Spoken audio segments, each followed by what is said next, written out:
నమస్కారం. నేను అసంఘటిత కార్మిక ఉద్యోగ కాంగ్రెస్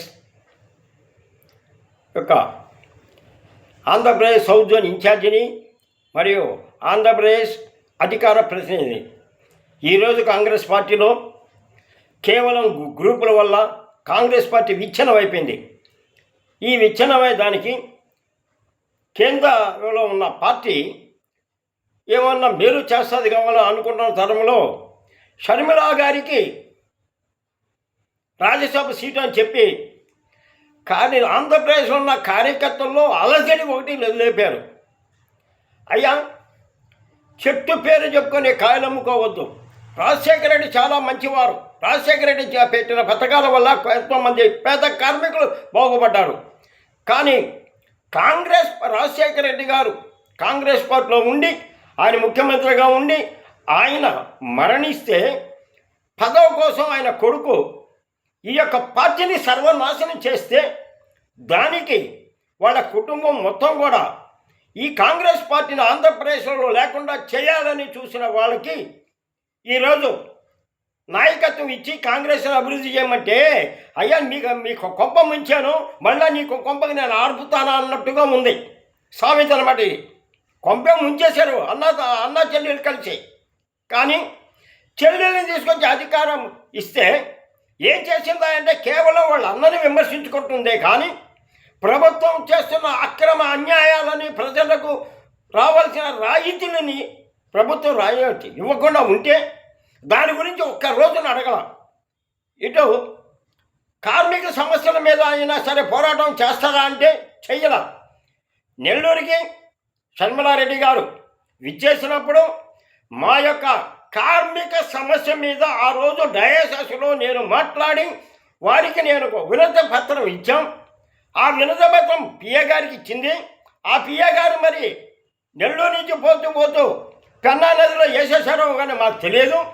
తర్వాత విజయవాడలో కేకేసీ మీటింగ్ అంటే అసంఘటిత కార్మిక ఉద్యోగ కాంగ్రెస్ మీటింగ్ జరుగుతున్నప్పుడు ఆమెని ఇన్వైట్ చేస్తే కైపి కృష్ణారెడ్డి గారు మేము మా సమస్యని పరిష్కరిస్తారు కావాలా అని చెప్పి మేము ఒక మెమోరాండం ఇచ్చాం. ఆ మెమోరాండంలో శ్రీ సిటీలో జరుగుతున్న అన్యాయాలు, తర్వాత అప్పాచిలో జరుగుతున్న అన్యాయాలు, తిరుమలలో జరుగుతున్న అన్యాయాల గురించి ఒక మెమోరాండం ఇస్తే ఆ మెమోరాండాన్ని కూడా ఏ గంగలో తొక్కేశారో లేకపోతే ఆ యొక్క వస్తున్న కృష్ణానదిలో బ్యారేజ్లో పడేశారో తెలియదు. అటువంటి కార్మిక సమస్యల మీద వినతి పత్రం ఇస్తే కూడా పట్టించుకోలేని నాయకత్వం ఆంధ్రప్రదేశ్లో కొనసాగింది. అందువల్లే కాంగ్రెస్ డెవలప్ కాకుండా పోయింది. మళ్ళా రాజ్యసభ సీట్ ఇచ్చి వీళ్ళు ఇంకా తప్పు చేస్తున్నారు కావాలా అనుకున్నాం.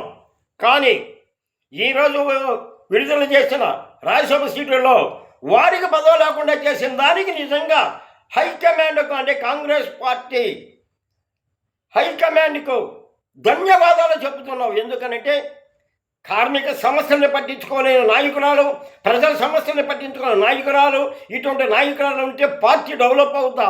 అసలు పార్టీ డెవలప్ కావాలంటే, పార్టీ లక్షణాలు రావాలంటే, నాయకత్వం లక్షణాలు రావాలంటే ముందు పార్టీ పదవి తీసుకున్న తర్వాత ప్రజల్లోకి పోవాలా. ప్రజల్లోకి పోయి ప్రజల్లో ఈ యొక్క సమస్యలు ఏమిటి, మీ సమస్యలను పరిష్కరిస్తామని చెప్పాలా.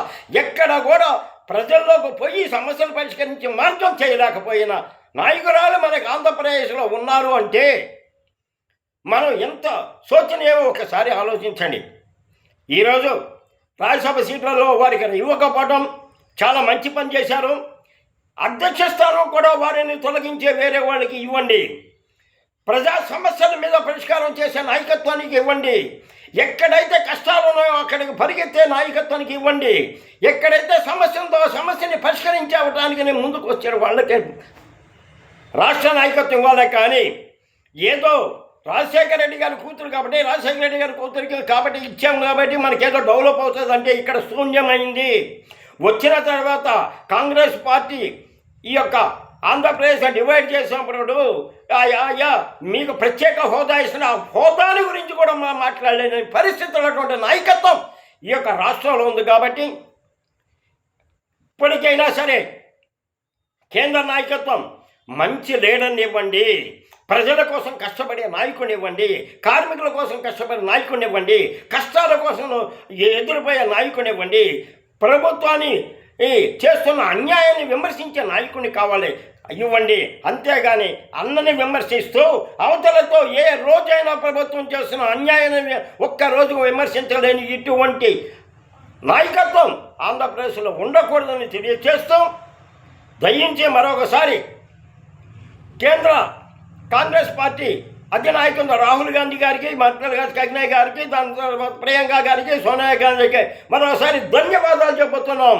ఎందువలంటే అసమర్థులకు పదవులు ఇచ్చి, అసమర్థులకు నాయకత్వం ఇచ్చి, అసమర్థులని రాజ్యసభలకు, అసమర్థులను మండలికి పంపించే బదులు ప్రజల కోసం కష్టపడే కార్మిక నాయకుడికి కానీ, ప్రజల కోసం కష్టపడే బడుగు బలహీన వర్గాల వాళ్ళకు కానీ నాయకత్వం ఇచ్చి ఆంధ్రప్రదేశ్లో రానున్న రోజుల్లో కాంగ్రెస్ పార్టీ అధికారం రావాలా, రాహుల్ గాంధీ ప్రధాని కావాలనే ఆలోచన ఏమాత్రం ఉంటే మాత్రం మంచి వ్యక్తికి అధికారం కట్టబెట్టండి. వారికి ఏ వ్యక్తి అయినా సరే మేము కూడా కష్టపడి పనిచేస్తాం. నా వయసు ఇంత అయినా కూడా నేను పార్టీని ఎందుకు పెట్టుకొని ఉండాం, ఆ పార్టీ కోసం ఎందుకు పనిచేస్తున్నాం, పార్టీ కోసం ఎందుకు సేవ చేస్తున్నాం, ఒక్కసారి ఆది నాయకత్వం కూడా ఆలోచించండి. పార్టీ నుంచి వెళ్ళిపోయిన నాయకులకి మనవి, అయ్యా మీరు కాంగ్రెస్ పార్టీ వల్ల లబ్ధి పొందారు, కాంగ్రెస్ పార్టీ వల్ల అనేక పదవులు పొందారు, కాంగ్రెస్ పార్టీ వల్ల మీరు అనేక మీ యొక్క కుటుంబాన్ని ఇది చేసుకున్నారు, మీ ఆస్తులు పెంచుకున్నారు. కాబట్టి మీరందరూ దయచేసి దయచేసి మీరందరూ తిరిగి వచ్చి కాంగ్రెస్ పార్టీకి వెన్నుగా నిలబడాలని ఆశిస్తూ కోరుతూ విరమిస్తున్నాను. నా పేరు ఎస్వి సుబ్బారావు. నేను ఏపీఎస్ఆర్టీసీ రిటైర్డ్ ఎంప్లాయీస్ అసోసియేషన్లోను అధ్యక్షులు కొనసాగుతున్నాను. మరియు ఏపీఎస్ఆర్టీసీ రిటైర్డ్ ఎంప్లాయీస్ అసోసియేషన్ రాష్ట్ర అధ్యక్షుడిగా కొనసాగుతున్నాను. కాబట్టి నాలాగనే ప్రతి కాంగ్రెస్ కార్యకర్త కూడా కాంగ్రెస్ పార్టీ కోసం పాటుపడటానికి ముందుకు రావాలని, పోయిన వాళ్ళందరూ పార్టీ వదిలిపోయిన వాళ్ళని, కష్టాల్లో ఉన్న ఈ యొక్క పార్టీని కాపాడటానికి మీరు రావాలని కోరుతూ విరమిస్తాను. నమస్తే.